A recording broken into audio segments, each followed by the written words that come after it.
Picture this. You're working as a servant in Holyrood Palace in Edinburgh in 1515, carrying out your evening duties when you hear voices drifting from the royal gardens. But as you peer through the window, what you see defies all reason.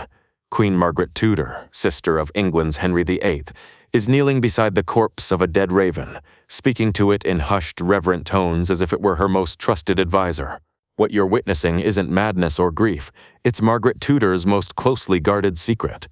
The woman who ruled Scotland as regent and navigated some of the most treacherous political waters in European history claimed to receive guidance from the spirits of deceased animals, consulting with dead creatures on matters of state, war, and diplomacy.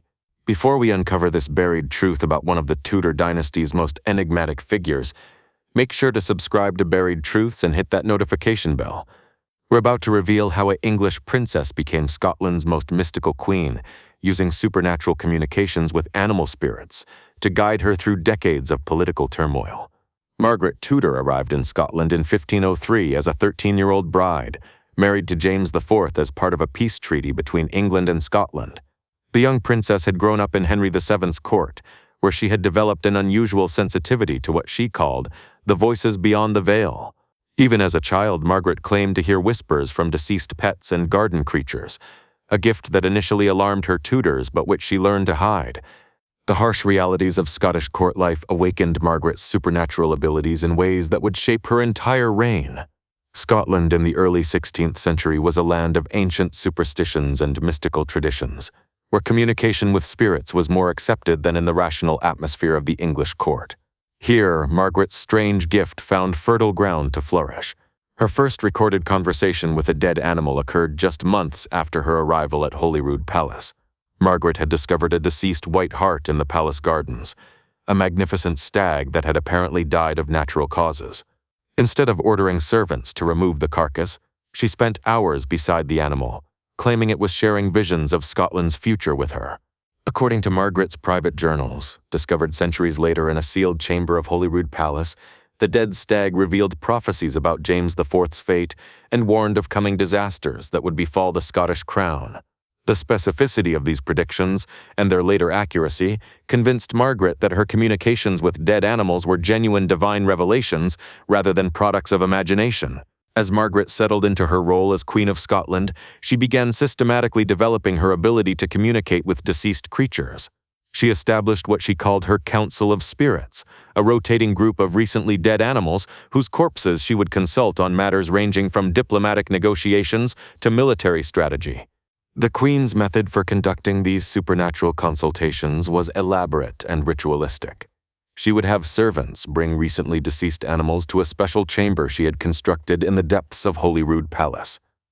This room, decorated with symbols and artifacts related to animal worship, served as Margaret's private sanctuary, where she could commune with spirits without interruption from court officials who might question her methods. Margaret's conversations with dead animals followed specific protocols that she had developed through years of experimentation. She would begin each session by placing her hands on the deceased creature and entering what witnesses described as a trance-like state. Her voice would change, becoming softer and more rhythmic, as she asked questions and listened for responses that only she could hear. The content of these supernatural conversations, as recorded in Margaret's journals, covered an extraordinary range of topics. Dead ravens provided intelligence about enemy troop movements. Deceased hunting dogs offered advice on identifying loyal courtiers versus potential traitors, and expired horses shared insights about the timing of diplomatic missions and trade negotiations. Perhaps most remarkably, Margaret claimed that different types of animals possessed different forms of supernatural knowledge. Birds, particularly ravens and hawks, were her preferred sources for information about distant events and future possibilities.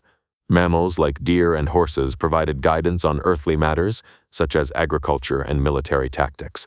Domestic animals like cats and dogs specialized in revealing the hidden motivations and secret plans of human courtiers. The accuracy of Margaret's political decisions made based on guidance from her animal spirit council became legendary throughout Scotland. Her ability to anticipate enemy moves, identify trustworthy allies, and navigate complex diplomatic situations earned her a reputation as one of Europe's most astute political minds. What her contemporaries didn't know was that her success was attributed to supernatural intelligence gathered from deceased creatures. Margaret's most famous consultation with animal spirits occurred in 1513, shortly before the Battle of Flodden. A dead wolf, found on the palace grounds, allegedly warned her that James IV would die if he led Scottish forces against the English army. Margaret's desperate attempts to convince her husband to heed this supernatural warning were unsuccessful, and James IV's death at Flodden seemed to confirm the accuracy of her animal spirit's prophecy. Following James IV's death, Margaret became regent for her infant son James IV, a position that required even more reliance on her supernatural advisors. The political challenges of ruling Scotland while maintaining peace with England demanded intelligence and insight that traditional human counselors couldn't provide. Margaret's dead animal consultants filled this gap, offering strategic advice that helped her maintain power during one of the most turbulent periods in Scottish history. The Queen's collection of animal spirit advisors grew more sophisticated as her political responsibilities increased. She began requesting that hunting parties and palace staff bring her specimens of recently deceased creatures from across Scotland, building a network that provided her with supernatural intelligence from throughout the kingdom. Margaret's most trusted advisor was the spirit of a golden eagle that had died during a severe winter storm in 1514. According to her journals, this eagle's spirit provided the most accurate and detailed prophecies about future events, including warnings about the political consequences of her various marriages and the long-term implications of her diplomatic decisions. The logistical challenges of maintaining Margaret's animal spirit council were considerable. The Queen required a constant supply of fresh corpses, which meant establishing relationships with hunters, farmers, and others who could provide recently deceased creatures. The bodies had to be transported to Holyrood Palace quickly, before decomposition advanced too far to allow for effective spiritual communication. Margaret also had to manage the disposal of animal corpses after her consultations were complete. The sheer volume of deceased creatures passing through her spiritual council chamber created sanitation challenges that required careful planning and discreet staff cooperation. Several trusted servants were assigned exclusively to managing these logistics, sworn to secrecy about their unusual duties. The psychological impact of spending hours conversing with dead animals took a toll on Margaret that became increasingly visible to court observers. She developed habits and mannerisms that reflected her constant communication with animal spirits, speaking in different voices that supposedly represented various creatures, making sudden movements that mimicked animal behaviors, and displaying knowledge about events that she shouldn't have known through normal human channels. Margaret's human relationships suffered as she became more dependent on her animal spirit advisors. She found living people less reliable and trustworthy than the deceased creatures, who shared their supernatural knowledge freely. This preference for dead animal counsel over human advice created tensions with Scottish nobles who expected traditional consultation on matters of state. The international diplomatic implications of Margaret's practices were carefully concealed through a combination of discretion and misdirection. Foreign ambassadors who met with the Scottish Queen had no idea that her negotiating positions and strategic insights were derived from conversations with deceased animals. Margaret's ability to present her supernatural intelligence as the result of conventional political analysis protected both her reputation and Scotland's diplomatic standing. However, some foreign observers began noticing unusual aspects of Margaret's behavior that suggested supernatural influences. Papal representatives reported that the Scottish Queen displayed uncanny knowledge about events in distant kingdoms, while French diplomats noted her tendency to make cryptic references to animal behavior during political discussions.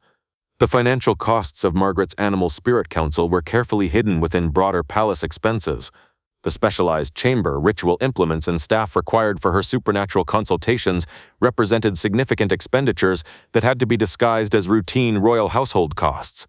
The Queen's growing collection of preserved animal remains and ceremonial objects required storage facilities and maintenance that strained the palace budget. Margaret's most elaborate consultation with animal spirits occurred in 1524, when she was planning her third marriage to Henry Stuart. The decision required supernatural guidance because of its complex political implications for both Scotland and England. Margaret assembled what her journals describe as the largest gathering of animal spirits in her reign, consulting with the deceased representatives of dozens of different species. The dead animals provided conflicting advice about Margaret's marriage plans, with some species supporting the union while others warned of dire consequences. The Queen spent weeks mediating between competing supernatural councils before reaching a decision that she believed balanced the various spiritual recommendations. The marriage ultimately proved problematic, suggesting that even animal spirits could provide flawed guidance.